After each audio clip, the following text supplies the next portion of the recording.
เป็นนกกระเตงเนี่ยวะเอาทักทายสบายดีพี่น้อง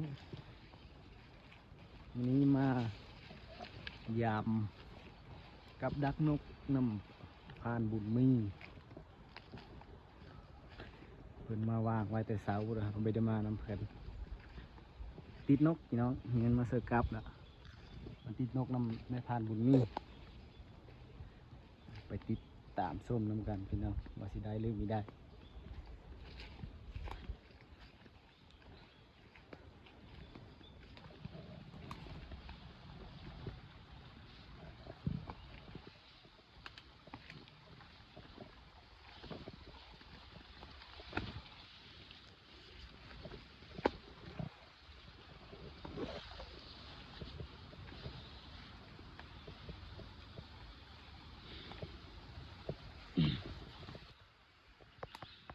จวดแล้วจวดแล้ว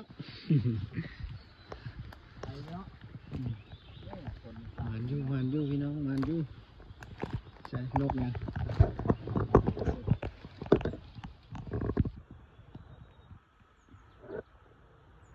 โอ้สองโตนกแง่มาตลาดวะนกปีละวะ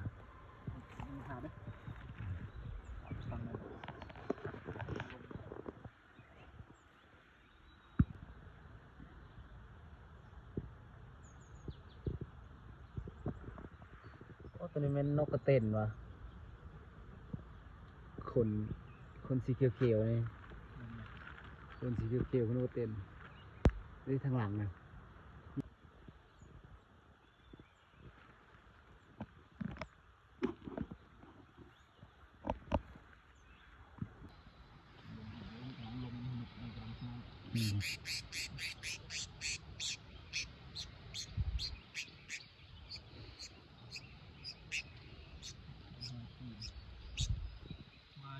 คนจ่ายติดมันหาก็ถึงแต่มันกินก่อนละติดดีขนาดเนาะคนมันน่ะติดดีขนาดเลยกาวเลย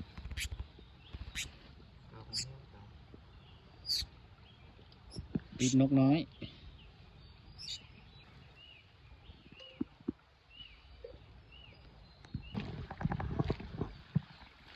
เสือเลยนกน้อยนกยังวะนกจิบวะ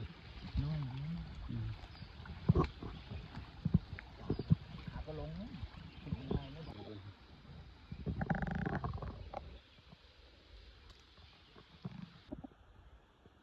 มือสไนเปอร์มันกำลังจอบยิงนกอยู่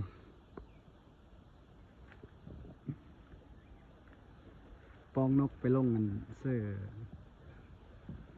บนเพิ่นวางกับรักนะเสื้อกาวให้น้องไม้นี่มันคืออ่อนอันนี้วะนี่นะไม้นี่มีแม่นหั่งอันนั้นวะหั่งเห็นนะหั่งตรงเห็นนะหั่งกระห้องคือเยอะแท้ๆนกกลาอยู่พี่น้องบินมาอยู่แต่ว่ามันมีลงเส้นกับดักนั่นมันเต้นลงมาแต่ต้นไม้เยอะๆนี่พี่น้องลงมาเสื้อภูมิตัวนี้แล้วนี่มียังไม่โตไปเลยลงมาแล้วก็ดูฮันเลยไม่เห็นไปเชื่อเลย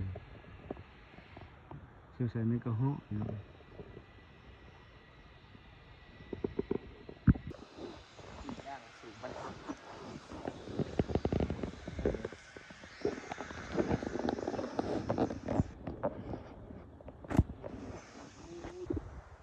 เจอสไนเปอร์บุญมีจวดได้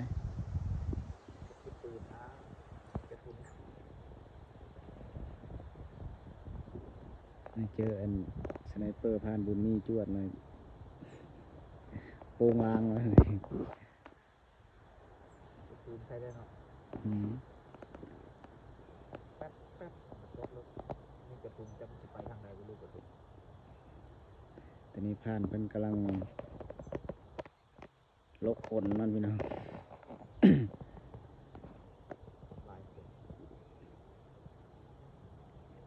แกของนกเอาก่อนนะ เอาสไนเปอร์แล้วยิงเอานะสไนเปอร์ 12.7 พี่น้องว่าเมื่อยแห้งแล้วขอเติมก่อน เติมพลังก่อนเดี๋ยวซานอันนี้กินได้หรือว่าบุญมีนี่นะอันนี้กินได้ที่บอกฮะกินได้มาต้มมาแกงกัน